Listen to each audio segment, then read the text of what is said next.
Forget New Year, New You. This season is about slowing down, locking the doors, and cozying up at home with the one you really want to do nothing with. Your dog. After the holiday chaos, those quiet nights with a blanket, a podcast, and your pup feel like the reset you actually need. Ollie helps make those moments easier with fresh protein-packed meals made from real human-grade ingredients, so your dog can enjoy some quality comfort food too. Choose from 5 recipes and get a personalized plan for your dog's needs. Meals arrive perfectly proportioned with a scoop and storage container, so serving is fast and mess-free. And with Ollie's in-app on-demand health screenings, supporting your dog is easy, ensuring more cuddles for many years to come. Visit ollie.com/truecrime and use code TRUECRIME for 60% off your first box. In the interrogation room, Detective Matthew Walsh sat an arm's length away from the murder suspect. He was sure he had the right guy, who had committed the grisly crime of gunning down his entire family while they slept. The Baltimore County Police detective listened closely to the suspect's tone. He watched his facial expressions. He couldn't see any emotions, no signs of the typical grieving you would expect from someone who had just lost their entire family. You haven't shed one tear for your family. You were totally unemotional about this. You walk into a house, your whole family's murdered. And you just, I didn't do it. Why would I do it? The murder suspect was Nicholas Browning, a 15-year-old high school sophomore. Nick was in Boy Scouts, got good grades, and was a regular at his church. He seemed like an all-American kid. He played music and sports. He didn't have a violent past or show any signs of violence at all. But now here he was, in this police interrogation room in the early morning hours, sitting next to a detective who questioned his lack of tears after his whole family had been murdered.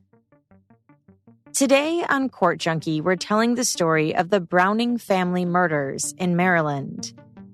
This is Jillian, and in partnership with Law and Crime, you are listening to Court Junkie, episode 165.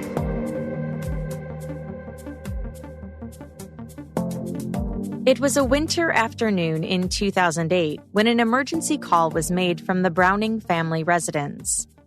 A man wasn't breathing. Blood was coming out of his nose, and blood stained the couch that he lay on. Patrick Smith is the voice you hear on that February 2nd, 2008 911 call. He sounds unsure of what to do. He doesn't volunteer to do CPR. He fears it may already be too late. He admits he is scared. Patrick had sort of been thrown into this situation. Patrick, a dad to a teenager who was friends with Nick Browning, was acting as the chauffeur that day and dropped off his son, Nick, and 2 other boys at Nick's home. The friends had spent the weekend together at a sleepover and then went to the mall. Patrick was pulling out of the driveway, about to leave, when 2 of the boys ran out of the house with an urgent message. Nick's father was hurt. Patrick stopped the car and got out to investigate. It didn't take long for him to realize that something was seriously amiss. John Browning, Nick's father, lay motionless on a couch in the family room. Nick checked upstairs and reported that his mom and 2 younger brothers were covered in blood. Baltimore County 911. Yes, ma'am. We need police and ambulance assistance. Okay, I can help you, sir. We'll need to ask you a few questions to get some help out. What's the address where you need the Well, we only had a Powers Lane. Powers Lane. What's the address of Powers Lane? I'm looking on the address right now. Okay. John Browning, 10905 Powers Avenue. 10905 Powers Avenue? Uh-huh. Is that close to Sherwood Road? Yes, ma'am. What's your name? My name is Patrick. Oh, okay. And what's going on there? It seems John's on the couch. It looks like he's hurt. I'm not sure what's wrong with him. You just came in there? You just came to the house? Uh-huh. You said he's lying on the couch. What does he look like? What's wrong with him? He's a white male. It looks like there's blood coming out of his nose. Is he conscious? I don't believe so. Okay. Now, can you check to see if he's breathing?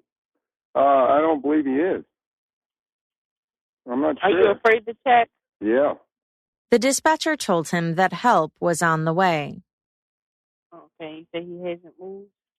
I haven't seen him move. I haven't seen his eyes move or anything.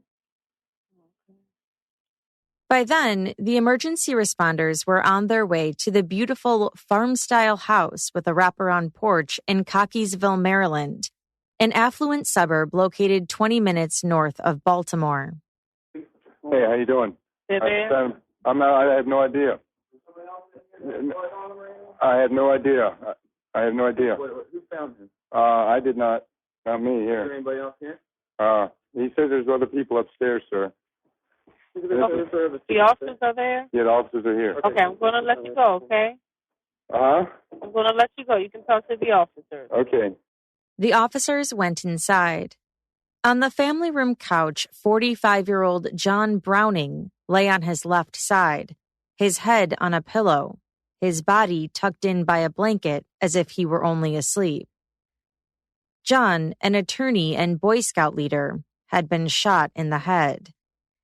It seemed like a scene frozen in time. A bag of popcorn was open on the end table.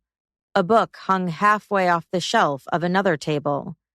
A dictionary rested on the floor. Upstairs in the master bedroom, Tammy Browning, John's wife of almost 20 years, lay in bed. Blood splatter stained the wall behind the bed. She was covered up to her neck in blankets. She had been shot in the face. The area around her eyes was dark and blue.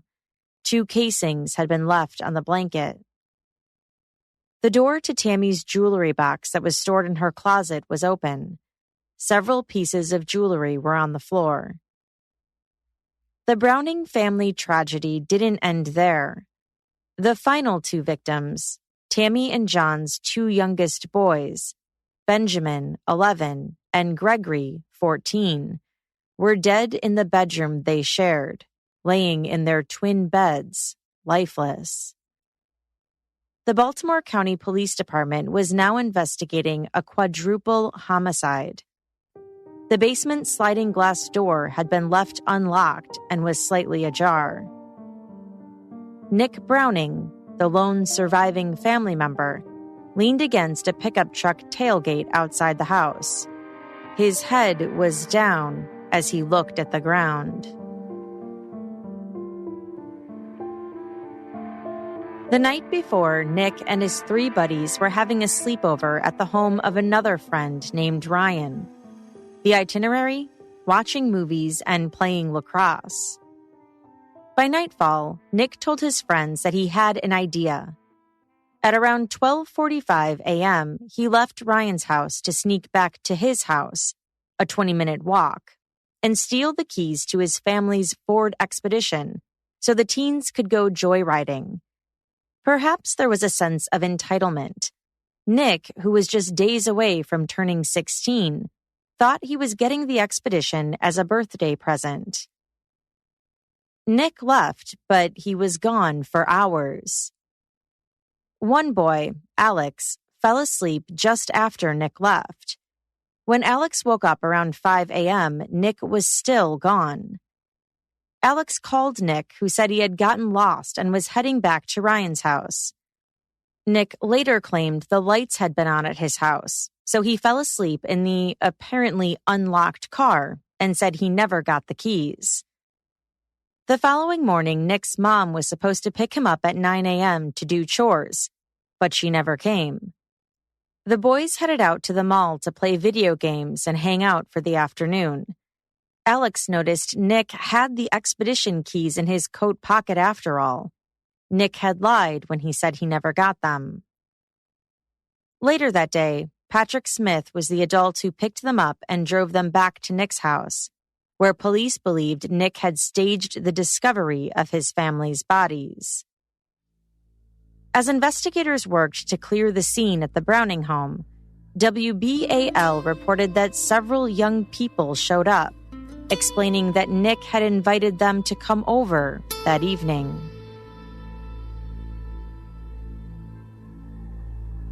Nick Browning was brought into the police station for questioning.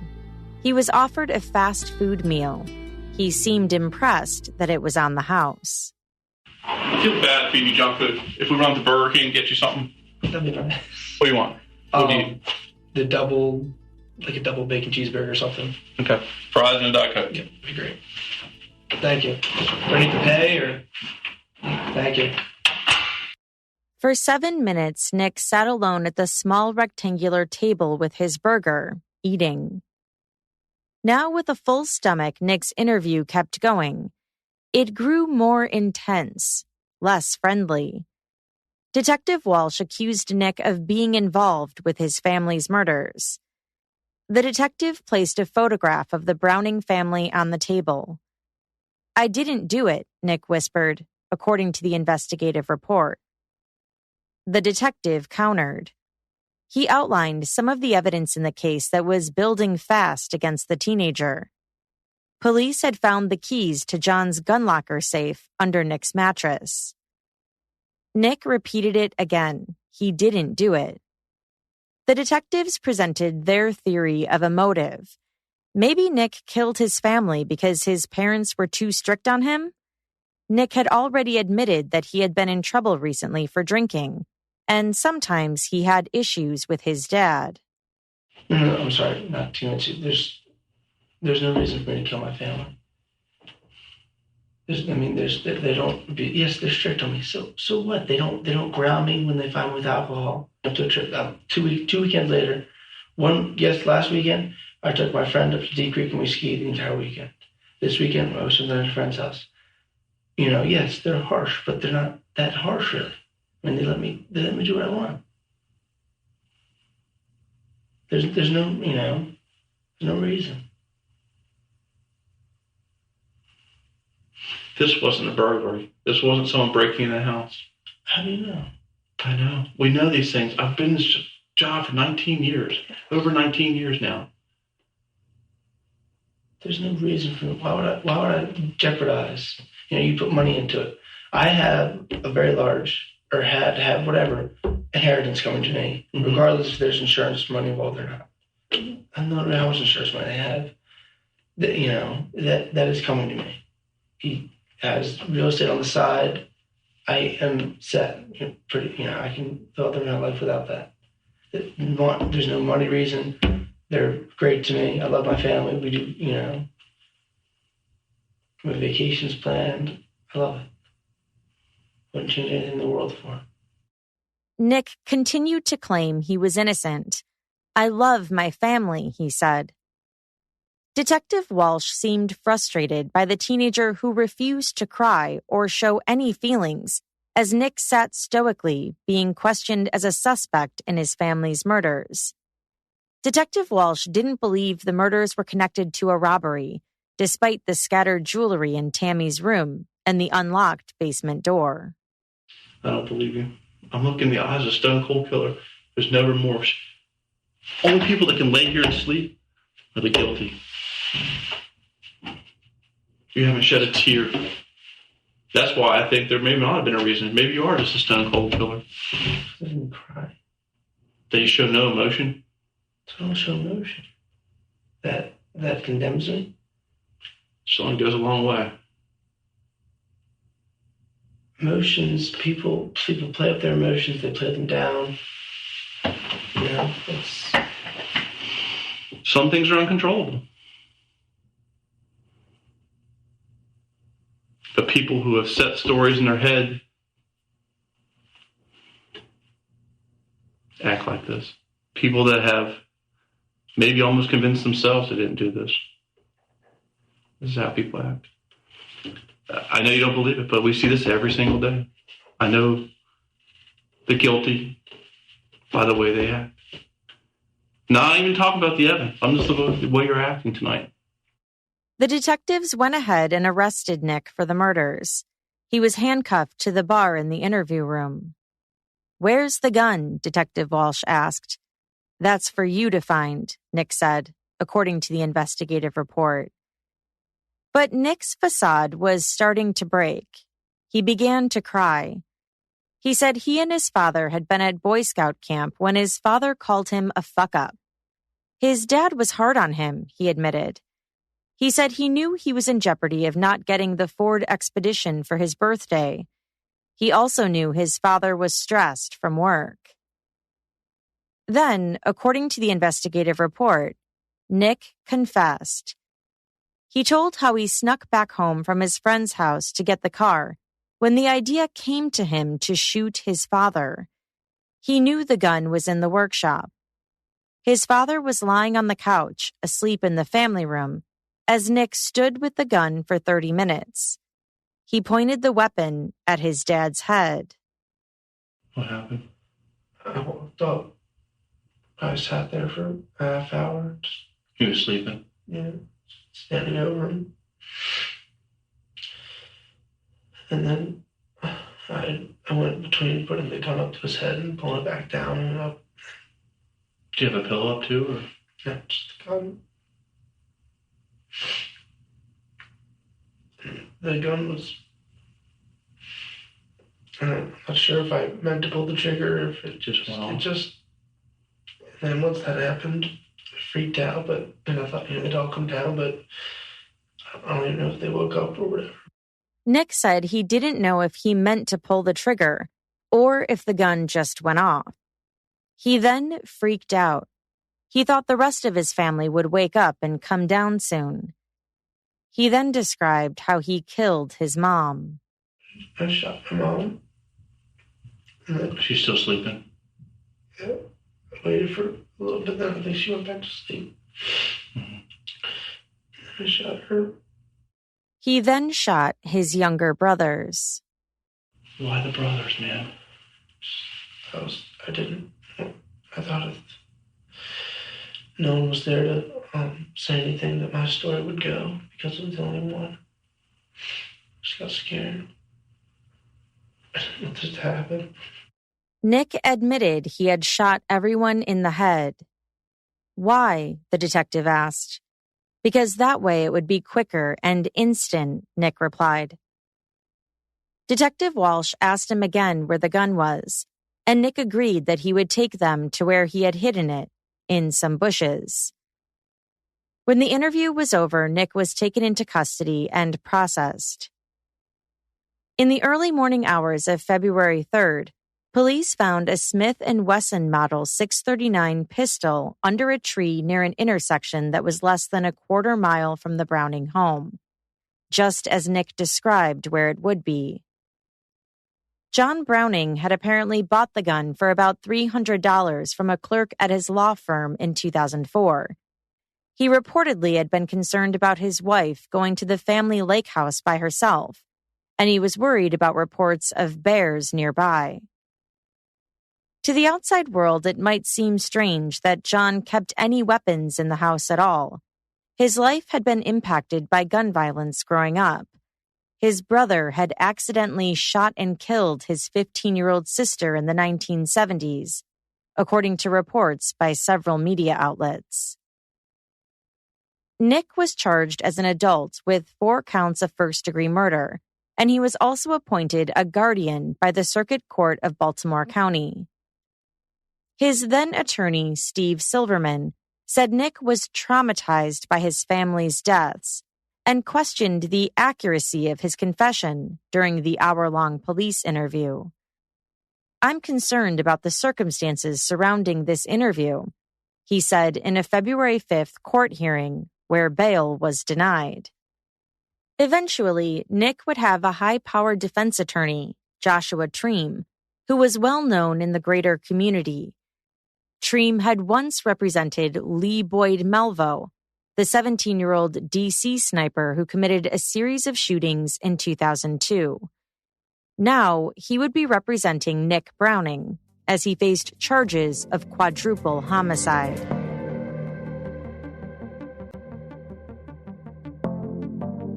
The community had the terrible dilemma of mourning the lives of 4 people taken prematurely, while also acknowledging that Nick, the eldest child who had admitted to the crimes, was also another life ruined.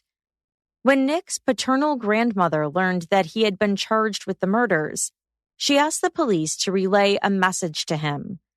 The message was that she would stand by him. According to the investigative report, the police lieutenant promised to pass word to Nick. Nick's maternal grandfather also wanted Nick to know that he still loved him. The Baltimore Sun newspaper reported on the funeral as nearly 1,300 people paid their respects to the family in a Baltimore County church. The newspaper article said, quote, "None of the dozen friends and relatives who spoke mentioned the eldest son by name, although some did speak of loving all the Brownings. The final speaker, the Reverend Bill Brown of Epworth United Methodist, the family's church, was the only one to mention the boy in jail. Looking at the families sitting in the pews, Brown told them that he had decided to forgive Nick and asked them to do the same. I had to ask myself if I could practice what I preached. I came to the conclusion that I can," Brown said. "I don't know if you are in a place to think about forgiveness, but I invite you to search your hearts and reach out to God." Crisis counselors were on hand at the middle school that Nick's brothers attended, and also at Nick's high school. It might seem strange to some to have them available there, since Nick was still alive, but many students reportedly had a hard time processing what their classmate had done. A listener was the one who first contacted me about this case. She told me that she knew Nick growing up.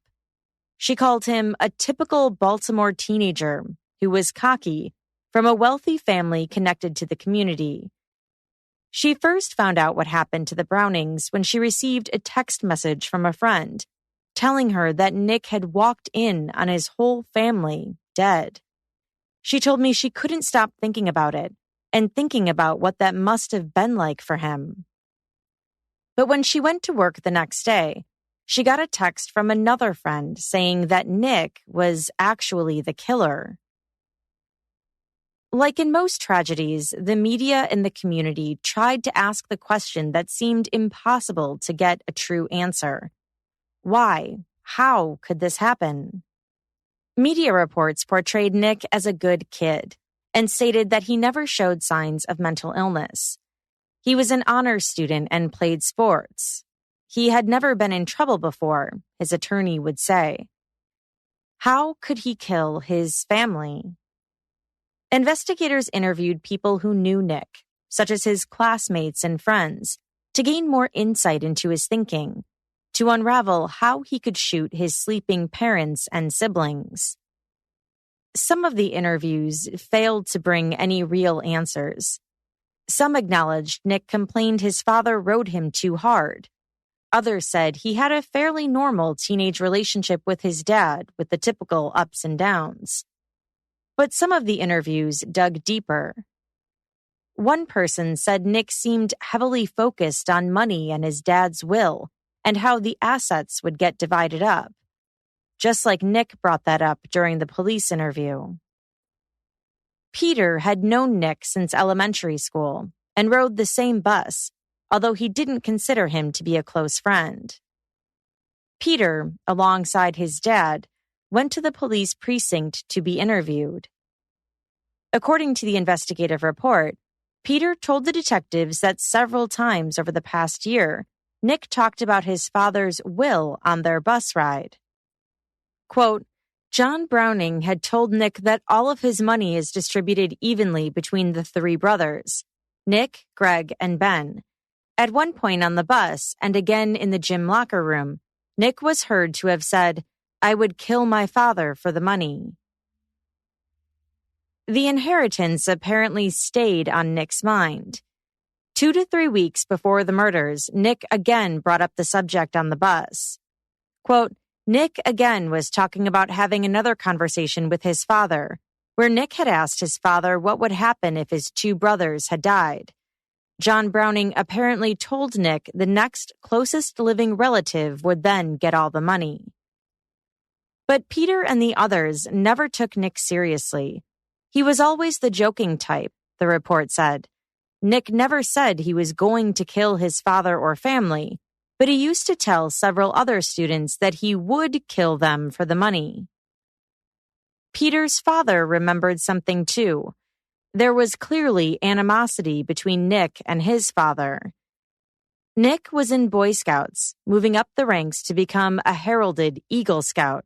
He had just received a new handkerchief to show he was one step closer.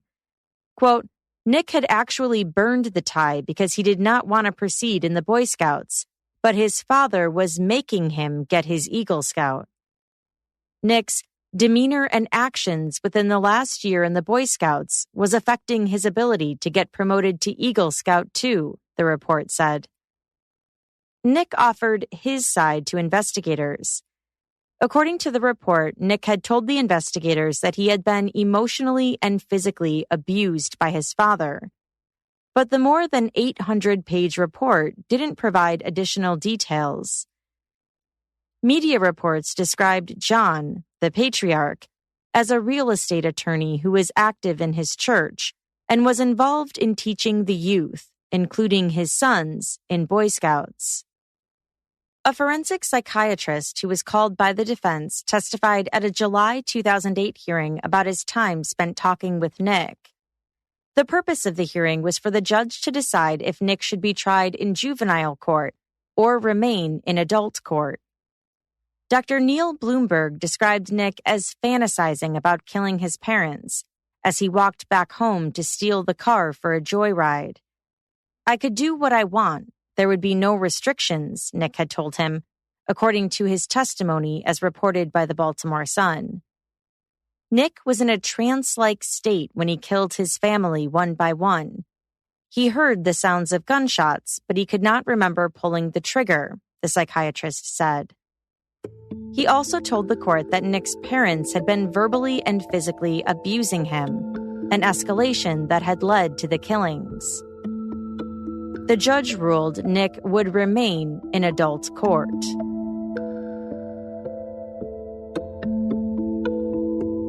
There would be no trial. Just before Halloween 2008, at a hearing where the defense was expected to argue that Nick's confession should not be admissible in court, a plea deal emerged instead. Prosecutors had been seeking 4 life prison sentences without the possibility of parole. But now, under this plea agreement, Nick would plead guilty to 4 counts of first-degree murder in exchange for parole following 2 consecutive life prison terms. As a prosecutor read out loud the details of what had happened, Nick sat weeping at the defense table. Here's how a prosecutor described how Nick killed his 11-year-old brother, Ben, from the Baltimore Sun. Quote, Benjamin began to stir, and the defendant raised the pistol yet again. He shot Benjamin twice in the face. One of the bullets grazed Benjamin's left index finger as he put his hand over his face prior to being shot. The defendant turned and walked away from the room, and the wallpaper border that was now splattered with the blood of his brothers. She then described how after the killings, he returned to his friend's house and played video games, and then went to the mall with his friends. She said he repeatedly called his home, his family's cell phones, and their vacation home, leaving messages for his parents and brothers saying he loved them and would see them soon. Nick's sentencing hearing was held a few months later in January 2009. Before the sentencing, the prosecution played in court for the first time the police video of Nick calmly eating his meal for 7 minutes and then giving his confession. I cannot make the pain go away, Nick wrote in a statement, but he was too overcome with emotion to say it, the Sun reported. Instead, Nick's attorney read it out loud. I never considered what effect my actions would have. I thought only of myself. Baltimore County Circuit Judge Thomas J. Bollinger Sr. sentenced Nick to 2 consecutive life sentences and 2 concurrent life sentences, although Nick, now 16 at this time, could be eligible for parole in 30 years.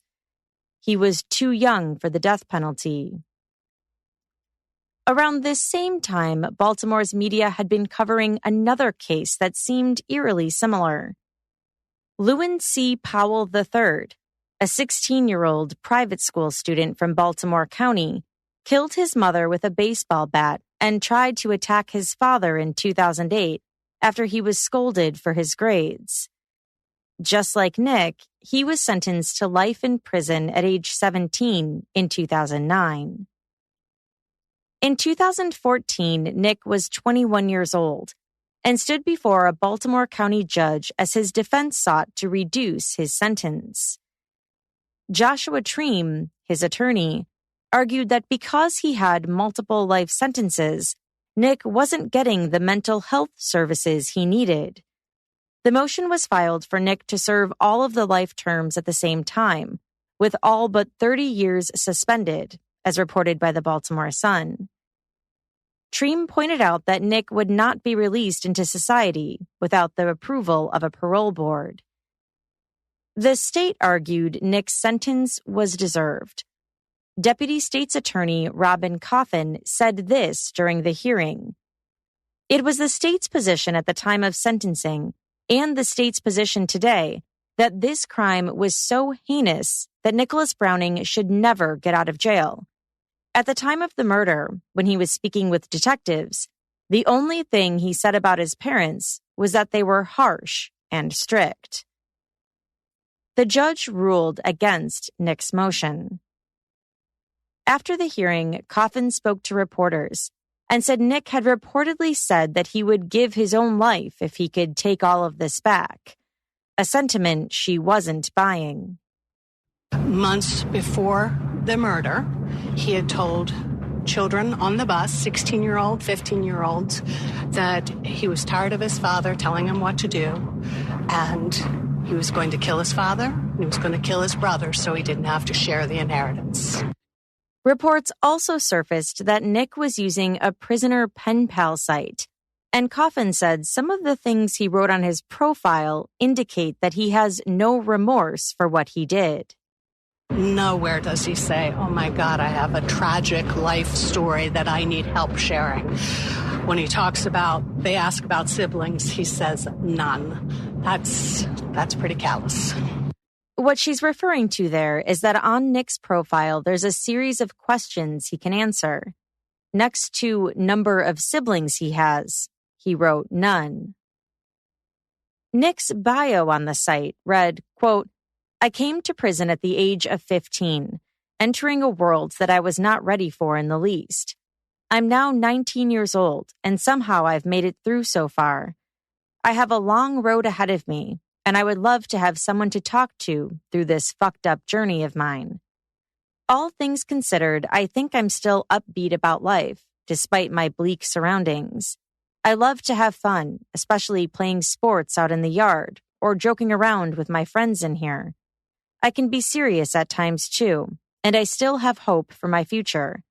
I'm enrolled in college classes. I want to be ready for whatever life has in store for me, inside or out.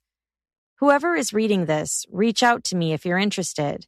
I'm open to anything or anyone. If nothing else, I have an interesting story to tell. Someone from my background generally doesn't end up in prison. I've grown and seen so much in the past couple years of my life, more so than had I lived a normal one. I never expected in my worst nightmare to end up here in prison, but I try to accept it and just live. Nick's sentence remained unchanged.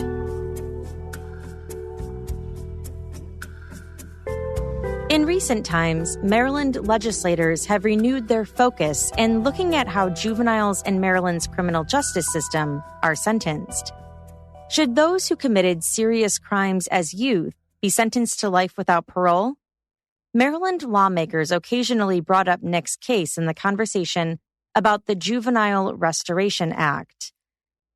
Democratic State Delegate Jazz Lewis sponsored the bill that would forbid juvenile offenders to be sentenced to life without parole. The bill also would create a process for juvenile offenders to seek reconsideration of prior sentences if they were convicted as an adult and were imprisoned for at least 20 years. The state lawmakers spoke about the proposed changes and why the bill was important during a March 1st, 2021 virtual press conference. The Juvenile Restoration Act ensures that children who are sentenced to extremely long sentences will have a meaningful, indefinite chance at review through sentencing hearings before a judge. It allows for victims to participate in that process too. So one thing we have made sure to state is that, one, we believe that it is not morally, it's not morally defensible for children to die in jail for things that they did when their brains weren't fully developed. We still allow a process for victims to participate in the process. But after you serve 20 years in jail, and then you have the opportunity to go back before a judge, likely the judge that sentenced you, and are able to get their belief that you have reformed and been repaired and able to re-enter society, we believe time has been served. It helps us get smart on rehabilitation instead of using unscientific punishment as a death sentence for all of our children. We're out of line with the Supreme Court. The Supreme Court has been very clear in multiple cases that children are different, because the brain science tells us such. And we need to update our laws to reflect that. We're also out of line with our neighbors. We're behind D.C., West Virginia, and the state of Virginia, let alone states like Ohio and Kentucky, who have all passed various bills to address our issue of juvenile lifers that we still have. And the racial disparities speak for themselves. Proportionally, our state incarcerates more Black citizens than any other. We often think of Maryland as a bastion for progressivism and diversity. But in this case, we are on the wrong side of history. And we have an opportunity through House Bill 409 to address that. Maryland lawmakers approved the Juvenile Restoration Act. But when the bill ended up on Maryland Governor Larry Hogan's desk earlier this year, he vetoed it. I am also a firm believer in second chances and understand that individuals who commit serious crimes, especially as juveniles, are capable of rehabilitation, he wrote in an April 8, 2021 letter to the Senate president. The bill was for juveniles who have committed crimes so heinous that they are automatically charged as adults, he went on to say. Quote, in many cases, the state already has procedures to carefully consider the release of incarcerated individuals, the Maryland Parole Commission, and the executive commutation process. Senate Bill 494 would upend the current system by allowing the defendant to bypass the parole process and petition the court for resentencing. Rather than create a new complex system for release, any necessary charge should be contemplated within the current parole framework. He wrote that changing the system would further contribute to the re-traumatization of the victims of these heinous crimes. But the General Assembly overturned the governor's veto. The bill became a new law.